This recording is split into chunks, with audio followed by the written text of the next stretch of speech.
नमस्कार मित्रांनो, स्वागत आहे तुमचं अमोल व्हिज्युअल्समध्ये। आज आपण कोकणातील एक सुंदर आणि शांत समुद्र किनाऱ्यावर आलो आहोत। हा समुद्र किनारा म्हणजे गुहागर बीच। सोन्यासारखी वाळू, नारळांच्या झाडांच्या रांगा आणि अथांग अरबी समुद्र। हे दृश्य पाहून कोणाचंही मन प्रसन्न होईल।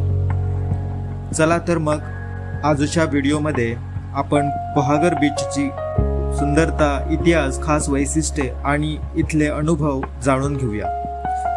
गुहागर हे महाराष्ट्रातील रत्नागिरी जिल्ह्यातील एक सुंदर पर्यटन स्थळ आहे। मुंबई आणि पुण्यापासून काही तासांच्या अंतरावर असलेलं हे ठिकाण नैसर्गिक सौंदर्यासाठी प्रसिद्ध आहे। सुमारे 5 किलोमीटर लांबीचा हा समुद्र किनारा कोकणातील सर्वात स्वच्छ आणि शांत समुद्र किनाऱ्यांपैकी एक मानला जातो। समुद्राच्या लाटा किनाऱ्यावर येऊन अलगद परत जातात। समोर दिसणारा अथांग समुद्र आणि मागे उभ्या असलेल्या नारळांच्या झाडांच्या रांगा या ठिकाणाला वेगळंच सौंदर्य देतात। सकाळच्या आणि संध्याकाळच्या वेळेला येथे वातावरण अधिक मनमोहक दिसतं। जर तुम्हाला फोटोग्राफी किंवा व्हिडिओग्राफी आवडत असेल तर हे ठिकाण तुमच्यासाठी स्वर्गच आहे। समुद्राच्या लाटांचा आवाज आणि समुद्राकडून येणारा थंड वारा मनाला एक वेगळीच शांतता देतो। इथे आल्यानंतर वेळ कसा जातो हे समजतच नाही।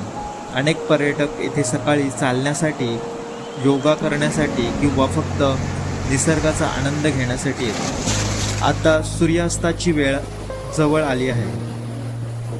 हळूहळू सूर्य समुद्राच्या क्षितिजाकडे झुकत आहे। आकाशात पसरलेले केशरी, लाल आणि सोनेरी रंग संपूर्ण वातावरण अधिक सुंदर बनवतात। गुहागर बीचवरील सूर्यास्त आयुष्यात एकदा तरी आठवण्यासारखा क्षण आहे। हे दृश्य कॅमेरामध्ये कैद करता येतं, पण प्रत्यक्ष अनुभवायची मजा काही वेगळीच असते। जर तुम्ही गुहागरला भेट देण्याचा विचार करत असाल तर ऑक्टोबर ते मार्च हा सर्वोत्तम काळ आहे। मुंबई पुणे भागातून इथे सहज पोहोचता येतं। राहण्यासाठी अनेक हॉटेल्स, रिसॉर्ट्स आणि होमस्टेज उपलब्ध आहेत। तर मित्रांनो, हा होता गुहागर बीचचा सुंदर प्रवास। व्हिडिओ आवडला असेल तर लाईक करा, कमेंट करून तुमचं मत नक्की सांगा।